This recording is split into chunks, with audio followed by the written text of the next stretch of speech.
계속해서 산상설교의 결론에 해당하는 7장의 말씀을 함께 보고 있습니다. 이 마태복음 7장은 앞선 5장과 6장의 그 내용들을 이미 알고 있다라는 전제로 말씀을 하고 계십니다. 그래서 그 내용과 표현이 함축적으로 표현되어 있습니다. 따라서 우리는 이 마태복음 7장을 제대로 이해하기 위해선 앞선 5장과 6장의 말씀을 함께 살펴봐야 합니다. 그렇지 않고 이 7장의 말씀만 툭 떼어놓고 보게 되면은 하나님이 말씀하신 의도와 전혀 다르게 해석할 위험이 있기 때문입니다. 오늘 우리가 읽은 이 본문은 기도에 관한 말씀들의 결론에 해당합니다. 이 기도란 주제는 6장의 대부분을 이루고 있습니다. 예수님께서는 그 내용들을 알고 있다는 전제로 기도하라 라는 명령을 다시금 강조하시는 것입니다. 구하는 것, 찾는 것, 두드리는 것은 모두 하늘 아버지께 간구하는 행위인 기도를 의미하는 것이죠. 또한 오늘 본문은 우리의 기도를 들으시는 분이 하늘에 계신 우리의 아버지이심을 우리에게 강조하고 있습니다. 이 주제 또한 5장과 6장에서 여러 차례 말씀하셨던 것이죠. 이런 관점에서 오늘 본문을 통해 우리에게 주시는 이 하나님의 말씀을 함께 살펴보기를 원합니다. 7절과 8절을 제가 다시 한번 읽겠습니다. 구하라, 그리하면 너희에게 주실 것이요. 찾으라, 그리하면 찾아낼 것이요. 문을 두드리라, 그리하면 너희에게 열릴 것이니 구하는 이마다 받을 것이요. 찾는 이는 찾아낼 것이요. 두드리는 이에게는 열릴 것이니라. 예수님께서는 기도하라는 명령을 강한 어조로 말씀하고 계십니다. 그런 의도가 이 점진적인 표현에 잘 나타나 있습니다. 첫 번째로 말로만 구하는 것, 그리고 몸을 움직여서 찾는 것, 그리고 더 적극적으로 두드리는 것으로 표현하고 있는 것이죠. 또한 이 명령은 현재형으로 쓰여져 있는데요. 이 현재형이라는 문법은 지속적이고 또 반복적인 행동을 표현하는 데 사용됩니다. 그래서 이 기도하라 라는 행동의 적극성을 더욱더 부각시켜주고 있는 것이죠. 또한 이 명령은 우리가 우리에게 필요한 것을 스스로 얻을 수 없다라는 것을 전제하고 있습니다. 특히 가장 적극적인 행동인 두드리는 행동에서 그것이 잘 드러납니다. 우리가 무언가를 두드린다는 것은 자기의 능력으로 그것을 열 수 없다는 것을 의미하기 때문이죠.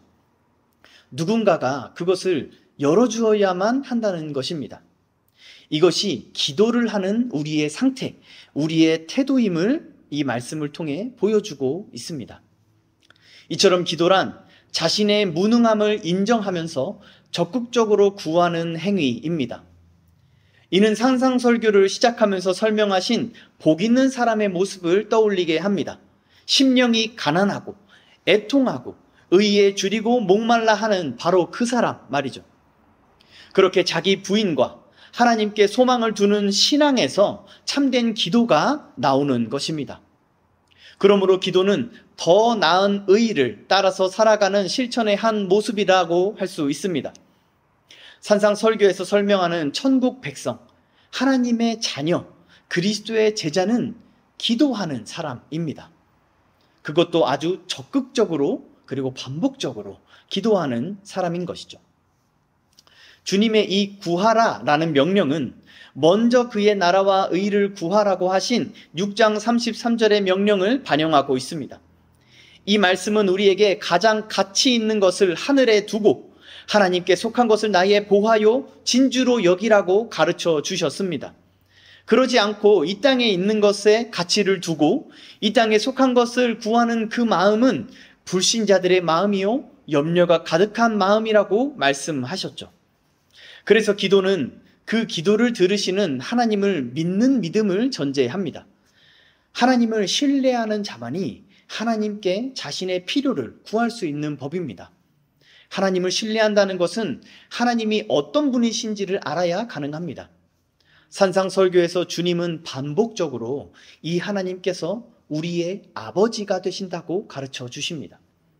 또한 하나님을 신뢰한다는 것은 하나님께서 주신 약속을 신뢰하는 것을 의미합니다. 예수님도 오늘 본문 7절, 8절에서 기도하라는 명령과 함께 약속을 반복해서 주고 계십니다. 구하면 주시고, 찾으면 찾게 하시고, 두드리는 이마다 열어주신다고 말이죠. 우리가 하나님께서 신실하신 분이심을 안다면, 그리고 그것을 믿는다면 하나님의 약속을 신뢰하게 됩니다. 하나님께서 거짓이 없으신 분인 줄을 우리가 믿는다면 그분의 말씀만으로 충분하다고 여깁니다. 그리고 하나님께서 우리의 아버지이심을 믿는다면 우리는 그분께서 우리가 구하기 전에 우리의 필요를 이미 다 아신다는 것을 확신할 수 있습니다. 그 믿음은 우리로 하여금 기쁘고 자유롭게 기도하게 하는 원동력이 되는 것입니다. 하나님께서 우리의 기도를 들으신다는 확신보다 우리로 기도하게 하는 힘을 주는 다른 어떤 근거는 없습니다. 이러한 믿음이 없이 기도하는 것은 무의미한 행위라고까지 말할 수 있습니다. 하나님은 우리의 중심을 아시기 때문입니다. 성경은 반복해서 기도하는 자에게 기도의 응답에 대한 확신을 요구하고 있습니다. 하나님은 우리가 기도하는 그 내용보다 기도하는 우리의 마음에 주목하십니다. 그 마음에 하나님께서 응답해 주실 것이란 확신이 있는지, 아니면 의심이나 무관심과 같은 불신앙적인 마음을 품고 있는지를 말이죠. 기도하는 사람은 그 기도를 들으시는 분이 하나님이신 줄을 믿어야 합니다. 또한 그 하나님께서 살아계시며 하늘에 계신 분이신 줄을 믿어야 합니다. 무엇보다도 그 하늘에 계신 하나님이 우리의 아버지가 되심을 믿어야 합니다. 주님께서 가르쳐 주신 기도의 원리를, 주기도문의 원리를 한번 생각해 보십시오. 주님은 그 기도가 하늘에 계신 우리의 아버지여로 시작해야 한다고 말씀하셨습니다. 이것이 우리의 간구가 기도가 되게 하는 필수적인 전제인 것이죠. 기도하는 사람은 반드시 그 기도를 들으시는 분을 하늘에 계신 우리의 아버지로 믿고 그분과 영적이고 실제적인 관계를 맺는 사람이어야 합니다. 아버지는 자녀의 간구를 들으십니다. 그래서 그 자녀는 기도를 통해서 아버지께 구하고 아버지를 찾고 아버지를 두드릴 수 있습니다. 자신이 구하고 찾고 두드린 그것을 아버지께 반드시 받을 것이라는 확신과 기대를 가지고 말이죠. 이것이 성경이 말하는 참된 의미의 기도입니다. 만일 우리가 이러한 의미에서 기도를 한다면 우리의 마음에는 이러한 확신과 기대로 충만해져야만 하는 것입니다. 그렇게 될 수밖에 없습니다. 또한 우리는 예수님께서 기도를 명령하고 계신다는 사실에 주목해야 합니다. 사랑하는 성도 여러분, 기도는 명령입니다. 기도는 우리가 시간이 나면 하고 시간이 없으면 안 해도 되는 것이 아닙니다. 기도는 기독교인의 의무이거나 우리가 훈련해야 하는 어떤 것이 아닙니다. 기도는 목사나 새신자나 예외 없이 모든 그리스도인이 반드시 해야 하는 것입니다. 왜냐하면 기도는 하나님께서 자기 자녀에게 복을 주시기로 정하신 방식이기 때문입니다. 하나님은 구하는 자에게 주신다라고 약속하십니다. 이것이 하나님의 방식이요 약속입니다. 이 약속은 신구약 성경의 여러 곳에서 반복적으로 우리에게 주어지고 있습니다. 제가 몇 가지만 읽어드리겠습니다. 시편 50편입니다. 환난 날에 나를 부르라. 내가 너를 건지리니 네가 나를 영화롭게 하리로다. 시편 145편은 이렇게 말씀하고 있습니다. 여호와께서는 자기에게 간구하는 모든 자, 곧 진실하게 간구하는 모든 자에게 가까이 하시는도다. 그는 자기를 경외하는 자들의 소원을 이루시며 또 그들의 부르짖음을 들으사 구원하시리로다. 예레미야에는 이렇게 약속하고 있습니다. 너희가 내게 부르짖으며 내게 와서 기도하면 내가 너희들의 기도를 들을 것이요 너희가 온 마음으로 나를 구하면 나를 찾을 것이요 나를 만나리라. 이처럼 기도하는 자에게 응답하신다는 약속은 너무나도 분명합니다. 그러므로 이 약속을 믿는 자는 구해야 합니다. 기도해야 합니다. 이 약속을 믿는다고 하면서 기도하지 않는 것은 있을 수 없는 일입니다. 그러므로 그 약속을 믿는 사람은 그 믿음을 기도함으로써 나타내 보이게 되는 것이죠. 그러므로 기도하는 영혼은 메마를 수가 없습니다. 성경과 교회의 역사에 등장하는 모든 신앙의 인물들은 기도하는 사람들이었습니다. 그들은 자신의 사역을 감당하면서 지치지 않았고 신앙의 슬럼프나 기복을 겪지도 않았습니다. 지속적이고 적극적인 기도가 그들의 심령을 부요하게 해주었기 때문입니다. 오늘날 많은 성도들이 열심을 가지고 신앙생활을 하다가 지치기도 하고 슬럼프에 빠지게 되는 원인 중에 하나가 바로 이것입니다. 기도하지 않는 것이죠. 혹은 그의 기도가 참된 기도가 아닌 것입니다. 예수님은 산상설교를 통해서 참된 기도가 무엇인지를 우리에게 가르쳐 주십니다. 또 기도할 때에 이방인과 같이 중언부언하지 말라. 그들은 말을 많이 하여야 들으실 줄로 생각하느니라. 그러므로 그들을 본받지 말라. 구하기 전에 너희에게 있어야 할 것을 하나님 너희 아버지께서 아시느니라. 그러므로 염려하여 이르기를 무엇을 먹을까, 무엇을 마실까, 무엇을 입을까 하지 말라. 이는 다 이방인들이 구하는 것이라. 너희 하늘 아버지께서 이 모든 것이 너희에게 있어야 할 줄을 아시느니라. 그런즉 너희는 먼저 그의 나라와 의를 구하라. 그리하면 이 모든 것을 너희에게 더하시리라. 이처럼 예수님께서 산상설교에서 가장 많이 반복하여 언급하시는 것이 바로 기도입니다. 기도는 제자도의 기본이며 핵심이라 해도 과언이 아닙니다. 기도는 그리스도의 제자의 습관적이고 적극적인 행동이어야 합니다. 기도는 하나님을 향한 신뢰이고 하나님과의 교제입니다. 그러므로 사랑하는 성도 여러분, 기도하십시오. 기도로 하늘 아버지와 사랑의 교제를 지속하십시오. 사랑하는 사람과 지속적이고 깊은 교제를 나누기 원하는 것은 당연한 일입니다. 우리가 스스로 기독교인이라고 생각한다면 다른 무엇보다도 우리는 이 기도에 근면 성실해야만 합니다. 만일 이미 기도의 습관을 가지고 계시다면 자신의 기도가 이 성경이 가르쳐주는 그 기도인지를 점검해 보셔야 합니다. 성경이 말하는 기도의 원리를 따르지 않는 기도는 참된 기도가 아니기 때문입니다. 우리가 살고 있는 이 시대에는 기도에 관한 잘못된 가르침이 참으로 많습니다. 소위 관상기도라던가 신비주의적인 엉터리 기도문들이 시중에 많이 나와 있습니다. 주여 삼창을 하면서 큰 소리로 기도를 해야 한다거나 찬양도 기도라고 주장을 한다거나 자신도 알아들을 수 없는 말로 중언부언하는 것을 방언, 즉 영적인 기도라고 한다거나 예수의 이름에 능력이 있어서 그냥 그 이름만 주문처럼 반복한다고 해도 기도라고 주장하는 것들이 그렇습니다.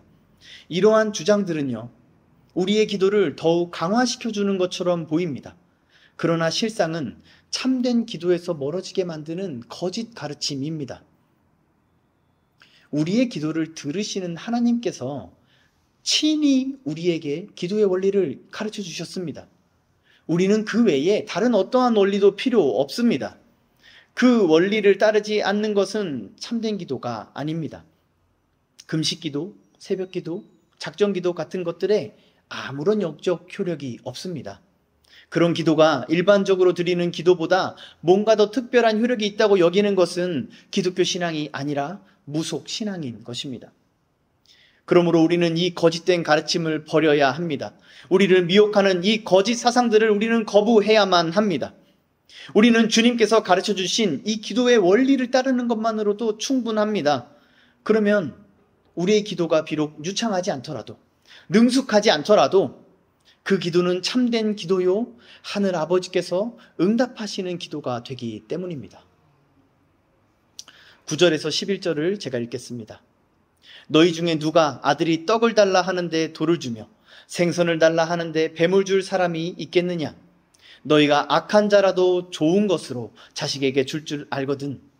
하물며 하늘에 계신 너희 아버지께서 구하는 자에게 좋은 것으로 주시지 않겠느냐? 예수님은 산상설교 내내 하나님께서 하늘에 계신 너희 아버지라고 가르쳐 주셨습니다.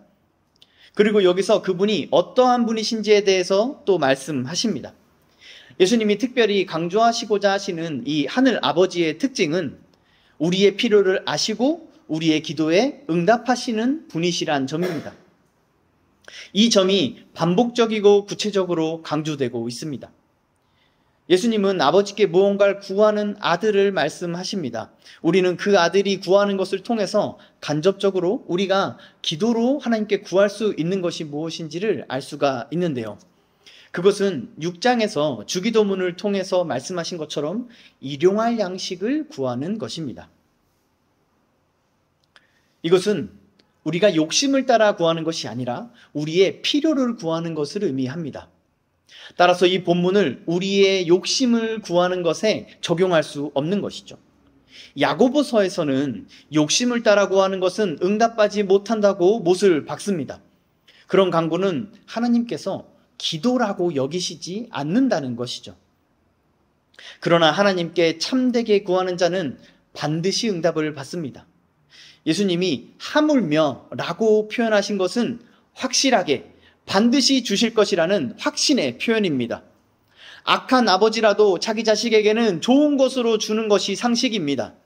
그러면 선한 아버지는 어떠하겠습니까? 심지어 제 아무리 선한 아버지라 해도 하늘 아버지의 선하심에 비하면 한없이 추악할 뿐입니다. 우리의 하늘 아버지는 그만큼 선하신 분이란 것이죠. 예수님은 이 하늘 아버지께서 자기 자녀에게 주시는 것이 좋은 것이라고 말씀하십니다. 이 단어는 유익한 것을 의미하기도 합니다. 하늘 아버지는 우리에게 유익하고 좋은 것을 주십니다. 그것도 아주 확실하게 반드시 주신다는 것입니다. 이 사실을 믿는 자녀는 그 마음이 든든하고 담대하지 않을까요?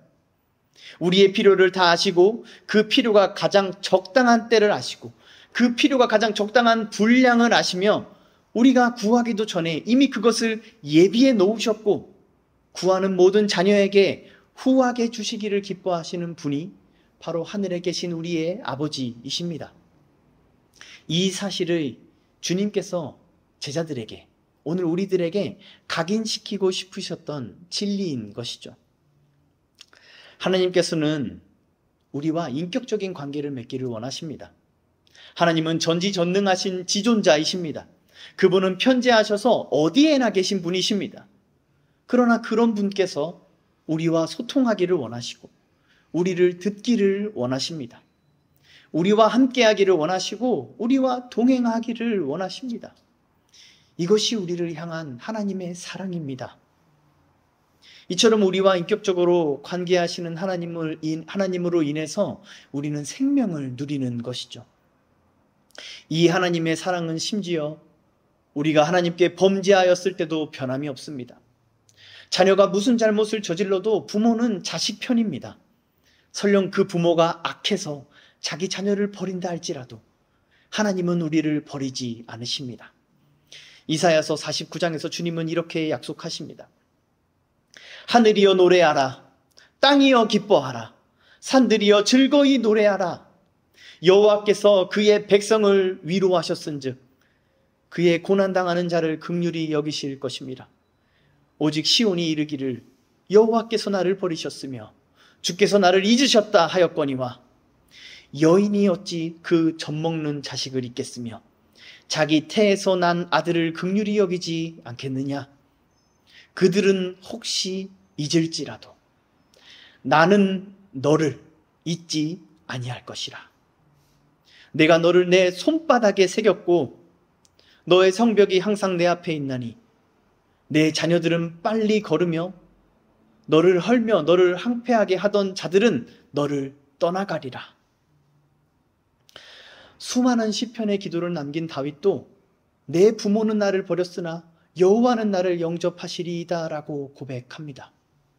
다윗은 습관적이고 적극적인 기도 생활을 통해서 이러한 하나님의 사랑을 경험하고 깨달은 것입니다. 이처럼 하늘 아버지께서 그의 자녀들을 사랑하십니다. 이 하늘 아버지께 항상 기도하는 사람은 이 하늘 아버지의 사랑을 경험하며 살아갑니다. 그 삶은 메마를 수 없고 지칠 수 없습니다. 항상 기도하는 사람은 그 기도하는 생활 자체가 하나님의 자녀라는 증거인 셈입니다. 자신이 구하는 것을 확실히 반드시 응답받는다는 믿음이 없으면 항상 기도할 수 없기 때문입니다. 그의 기도 생활은 지칠 수밖에 없기 때문이죠. 이런 믿음의 기도를 들으시는 하나님께서 어떤 분이신지 아는 지식이 기도하는 사람들에게 그만큼 중요한 것입니다. 그렇기 때문에 하나님의 자녀는 그 지식을 알려주는 하나님의 말씀을 가까이 합니다. 그렇게 그 말씀을 근거로 하늘 아버지를 향한 확신을 가지고 아버지께 구하고 아버지께 찾고 아버지를 두드릴 수 있는 것입니다. 이것이 기도요, 모든 구원받은 자들에게서 발견되는 선한 열매인 것이죠. 앞서 마태복음 5장 45절에서 주님은 이렇게 말씀하셨습니다. 이같이 한즉 하늘에 계신 너희의 아버지의 아들이 되리니 이는 하나님이 그 해를 악인과 선인에게 비춰주시며 비를 의로운 자와 불의한 자에게 내려주심이라. 이 땅에 살아가는 신자들과 불신자들 모두가 하나님의 공급하심으로 살아간다는 말씀입니다. 의인이나 악인이나 이 땅에 살면서 누리는 모든 것이 하늘에 계신 우리 아버지께서 주시는 것입니다.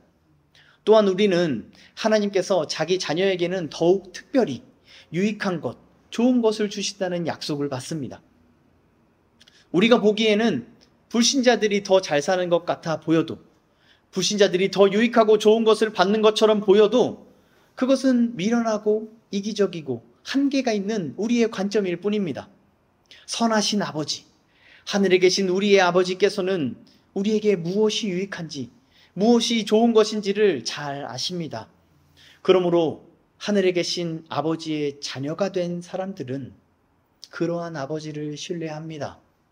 오늘 자신에게 허락된 모든 것에 감사하는 마음을 가지게 됩니다. 그 감사가 곧 하늘 아버지를 향한 믿음인 것이죠. 우리가 하나님의 자녀가 된 것은 특권입니다. 우리가 아직 죄인 되었을 때에 하나님은 자기의 친아들을 죽이심으로 우리를 향한 당신의 사랑을 확증하시면서 우리를 양자로 받아주셨습니다. 이 하늘 아버지께서 우리에게 주신 복은 하늘에 속한 보화요, 그리스도 안에 있는 생명이요, 우리로 빛과 소금이 되게 하는 더 나은 의입니다. 하나님의 자녀는 이것들의 존귀함을 깨닫습니다. 그래서 이 땅의 것들을 하찮게 여기며 하나님의 나라와 의를 간구하게 되는 것입니다. 우리가 하나님의 자녀로서 하나님 아버지께 기도한다면 우리의 기도는 이와 같아야 합니다. 하나님의 나라와 하나님의 의를 구하는 기도는 그의 나라와 의가 무엇인지 우리에게 가르쳐주는 하나님의 말씀을 아는 만큼 할 수 있는 것입니다. 그러므로 사랑하는 성도 여러분, 말씀을 가까이 하십시오. 그 말씀이 오늘 나에게 어떠한 유익을 주는지에 관심을 두는 것이 아니라 이 말씀을 가까이 함으로 하나님을 더욱 알기에 힘써야 하는 것입니다. 이 말씀을 통해서 하나님이 어떤 분이신지를 알고 그 하나님과 더욱 가까워지기를 사모하고 그렇게 하나님이 어떤 분이신지를 나의 기도로 더욱 깊이 고백하게 되기를 사모해야 한다는 것이죠. 그것이 하나님을 아버지로 여기는 믿음이고 하나님을 향한 사랑인 것입니다. 우리가 기도할 때마다 이 땅의 필요는 잠시 내려놓고 우리의 아버지, 우리의 하나님이 어떤 분이신지를 우리는 묵상해야 합니다. 오늘날 우리의 기도는 대부분 주시옵소서 이러한 간구로 이루어져 있는 것 같습니다. 그러나 구약 때부터 믿음의 선진들의 기도는 하나님, 당신은 이런 분이십니다 라는 고백으로 가득합니다. 오늘날 우리의 기도가 그만큼 이 성경의 기도에서 멀어져 있다는 것이죠. 뭘 달라는 말만 하는 관계를 사랑이라고 말할 수 있을까요? 그런 건 사랑이 아니라 서비스에 가깝습니다. 사랑은 그 대상에 집중하는 것입니다. 그 대상을 더 알기를 원하고 그 대상과 시간을 함께 보내기를 원하고 그 대상과 더 가까워지기를 원하는 것이죠. 가족은요, 어떠한 필요나 목적을 갖고 모이지 않습니다. 가족은 모여서 별다른 것을 하지 않아도 괜찮습니다. 가족은 어떠한 특별한 것이나 어떠한 성과를 내기 위해 모이는 존재가 아닙니다. 그저 함께하는 것만으로도 충분한 것이 가족 아닙니까? 생산적이지 않은 대화, 효율적이지 않은 시간을 보내도 괜찮은 것, 이러한 것들은 사랑으로만 설명될 수 있는 것입니다.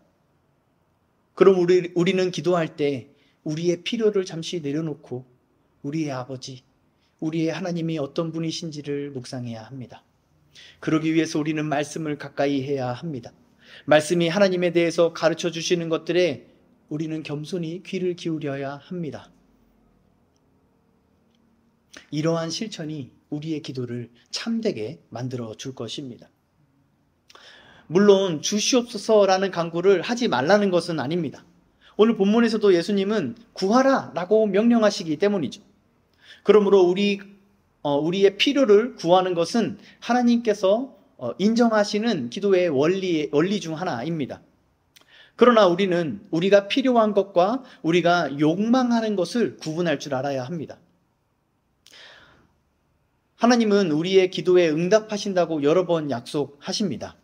따라서 엄밀한 의미에서 모든 기도는 항상 예스라는 응답을 받습니다. 많은 사람들이 이 청중들, 이 성도님들의 이해를 돕기 위해서 기도 응답은 yes, no, wait 이렇게 세 가지라고 설명하곤 합니다. 하지만 사실 성경은 그러한 설명을 전혀 지지하지 않습니다. 성경은 하나님께서 자녀의 기도를 들으시고 응답하시는 분이라고만 말합니다. 하나님은 모든 자녀의 기도에 예스라고 응답하신다는 것이죠. 그러나 우리의 입장에서는 그렇게 느껴지지가 않습니다. 그래서 성경이 설명하지 않는 no나 why라는 응답이 있다고 생각하는 것입니다. 이러한 설명은 분명히 우리의 기도에 관한 어떠한 이해를 돕는 것 같습니다. 하지만 실상은 하나님에 대한 이해를 왜곡되게 만들어 버립니다. 우리의 기도가 때로 no 혹은 wait로 응답받는다고 느껴지는 이유는 그것이 하나님이 들으시기에 기도가 아니기 때문입니다. 예수님은 무엇이 기도인지를 우리에게 가르쳐 주셨고 신구약 성경에서 매우 많은 기도문들이 우리에게 기도의 모범을 가르쳐 주고 있습니다. 하나님은 그 많은 말씀들을 통해서 우리에게 이게 기도야, 이렇게 하는 게 기도란다 라고 가르쳐 주고 계신 것이죠. 그러므로 우리의 기도가 이러한 성경의 말씀들과 같지 않다면 하나님은 그것을 기도라고 여기지 않으십니다. 하나님은 기도에 응답하시는 분이시지 기도가 아닌 헛소리에 응답하시는 분이 아니십니다.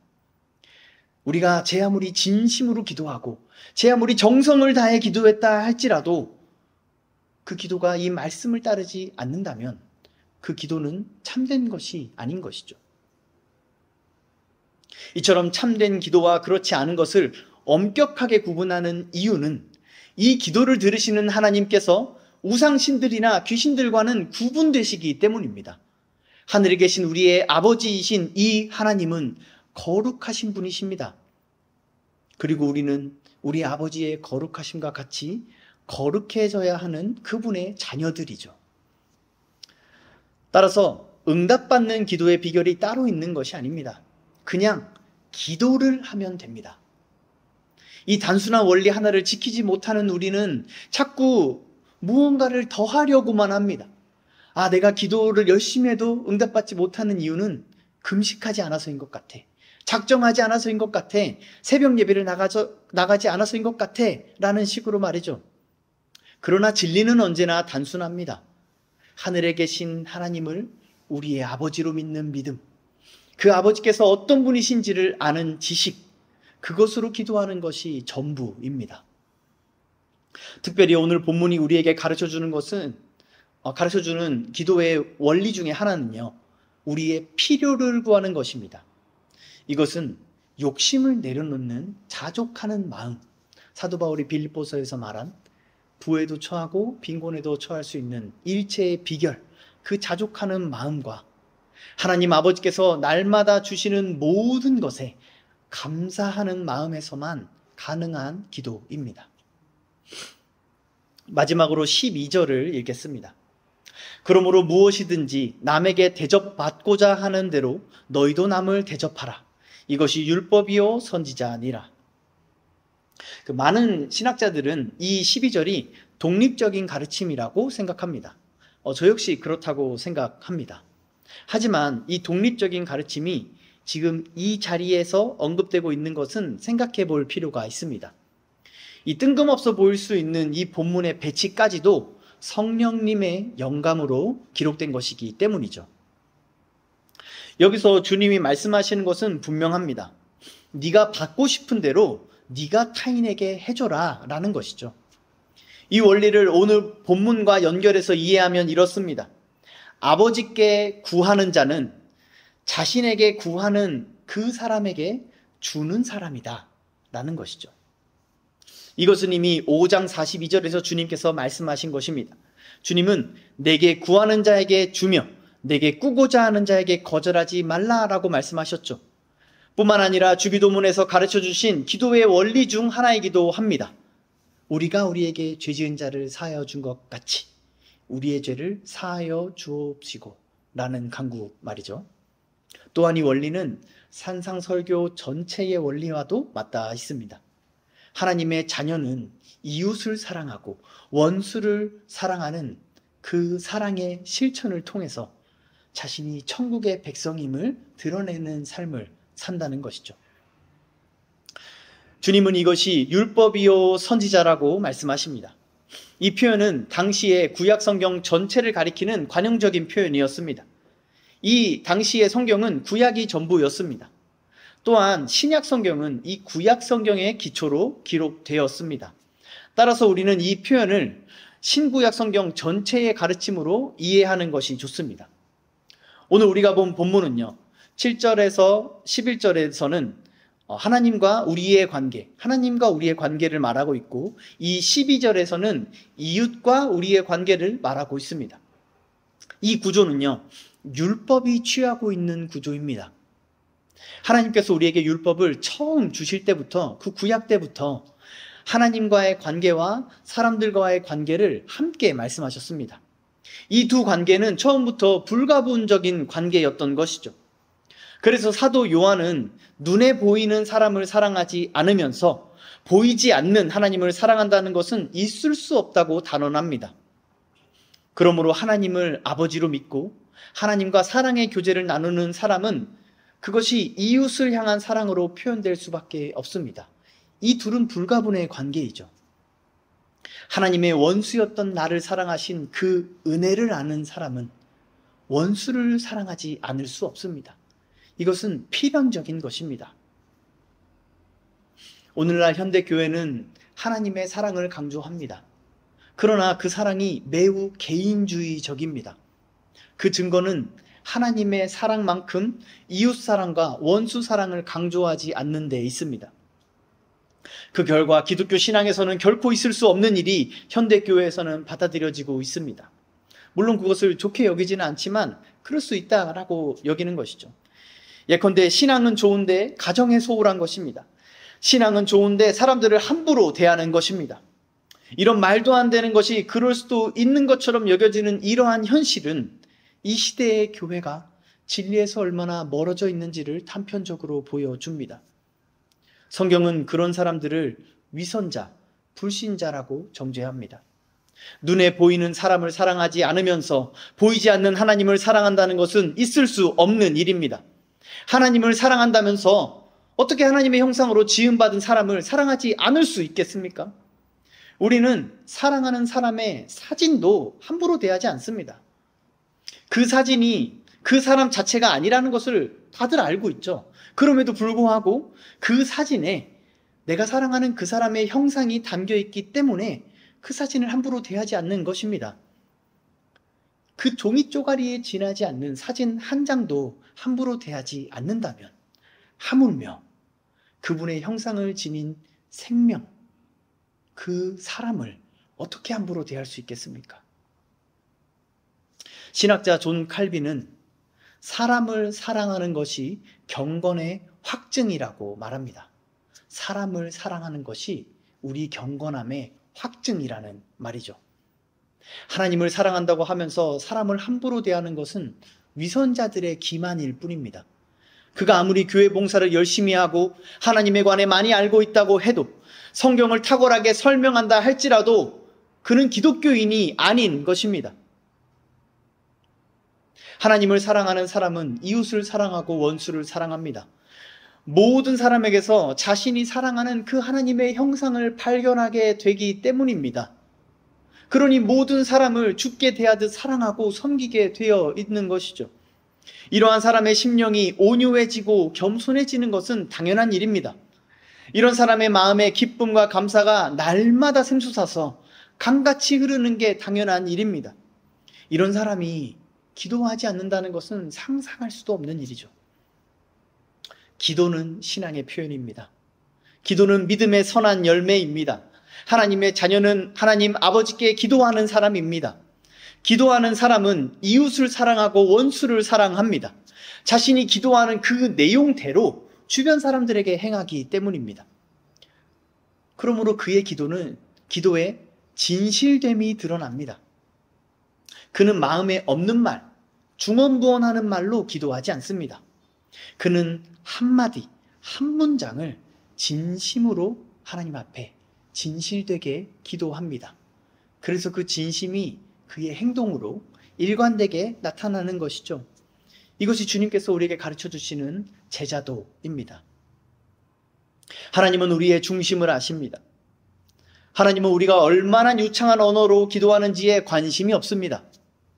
하나님은 우리가 순전하고 진실되게 기도하는지에 주목하십니다. 우리가 그러한 마음을 품고 있다면, 그러한 순전하고 진실된 마음을 품고 있다면 그 마음은 6장 22절에서 말한 것과 같이 성한 눈으로 드러납니다. 이처럼 하나님을 향한 사랑은 우리의 기도를 변화시킵니다. 그리고 참되게 변화된 기도는 우리의 삶까지도 변화시킵니다. 하나님을 향한 사랑이 하나님의 형상을 지닌 사람들을 향한 사랑으로 나타나는 것이죠. 이 원리는 반대로도 적용됩니다. 내가 내 이웃들에게 또 내 원수들에게 어떻게 대하고 있는지를 통해서 나의 기도와 나의 신앙 상태를 점검할 수 있는 것입니다. 하늘에 계신 우리 아버지께서는 우리의 기도와 우리의 삶에 거짓이 없으시기를 원하십니다. 사도들 역시 성도의 완전함은 형제를 사랑함에 있다라고 그들의 편지에서 여러 번 가르쳐 주고 있습니다. 그러므로 신앙의 온전함은 개인의 경건 생활에 있지 않습니다. 기독교 신앙의 온전함은 관계 속에 있는 것이죠. 그러므로 사랑하는 성도 여러분, 성도의 교제에 힘쓰십시오. 초대교회 때부터 이 성도의 교제는요, 신앙 고백의 내용 중 하나였습니다. 우리도 예배를 시작하면서 사도신경을 고백할 때 이 성도의 교제를 믿음으로 고백하지 않았습니까? 삼위 하나님을 믿는 기독교 신앙 고백 안에 성도의 교제는 처음부터 필수적인 요소였습니다. 따라서 성도는 개인의 경건과 더불어 성도의 교제에 힘써야 합니다. 그렇기 때문에 교회의 공동체를 떠난 기독교 신앙은 존재할 수 없습니다. 가나안 성도, 플로팅 성도, 초대형 교회에 숨어들어서 예배만 드리는 성도는 기독교인이 아닙니다. 복음은 어떠한 핑계도 용납하지 않습니다. 교회 생활을 하다 보면 상처받을 수 있습니다. 성도의 교제 가운데 크게 낙심하게 될 수도 있습니다. 그러나 제 아무리 큰 상처라 할지라도 우리를 구원하시기 위해, 우리를 하나 되게 하시기 위해 예수 그리스도께서 십자가에서 당하신 그 고난에 비할 바 될 수 없습니다. 그러므로 복음은 어떠한 핑계도 용납하지 않습니다. 성도의 교제에 그 누구도 예외가 될 수 없습니다. 성도의 교제는 힘든 것입니다. 성도라 불리우는 사람들이 우리 자신을 포함해서요, 여전히 죄를 짓는 죄인들이기 때문입니다. 여전히 이기적인 사람들이고, 여전히 자기 유익을 구하고, 여전히 자기 욕심대로 사는 사람들이기 때문입니다. 성도의 교제는요, 힘든 것입니다. 성도의 교제는 언제나 불편함과 불쾌함과 어색함이 존재합니다. 성도의 교제에는 많은 인내와 많은 수고와 또 손해볼 것을 우리에게 요구합니다.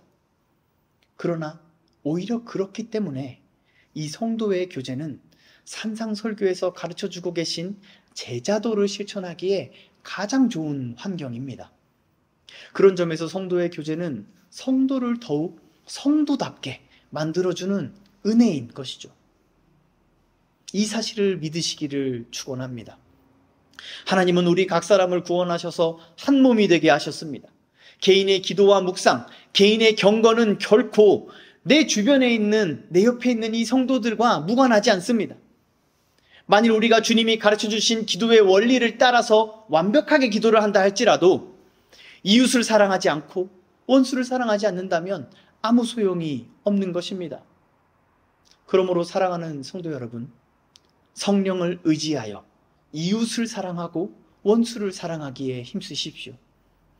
그러면 개인의 경건 생활에서는 결코 깨달을 수 없었던 하나님의 아름다움과 더 깊은 은혜와 더욱더 놀라운 사랑을 그 관계 속에서 맛보게 되실 것입니다.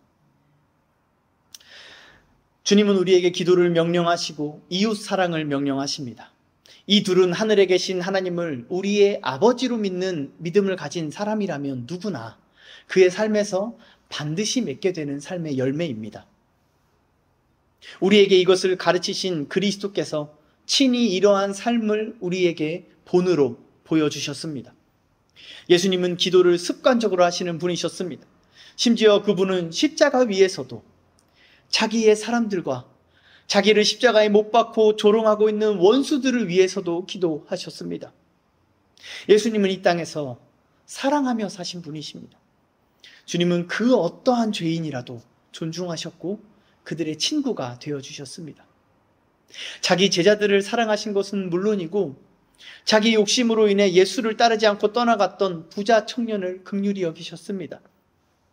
자신의 가장 큰 대적이었던 사내들인에 속한 한 바리새인이 야밤에 자기를 찾아왔을 때 그를 인격적으로 대해주셨습니다.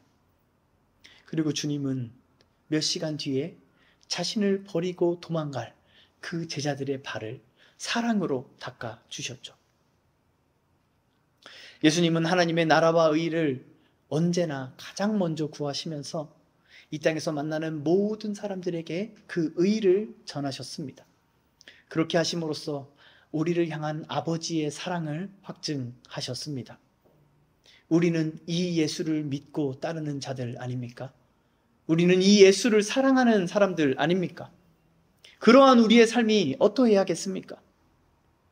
하나님, 우리의 아버지를 믿으십시오. 그리고 참된 기도로 이웃과 원수를 사랑함으로 그 믿음을 보이십시오. 그럴 때에 우리를 통하여 하나님의 아름다움이, 하나님의 영광이 나타나게 될 줄 믿습니다.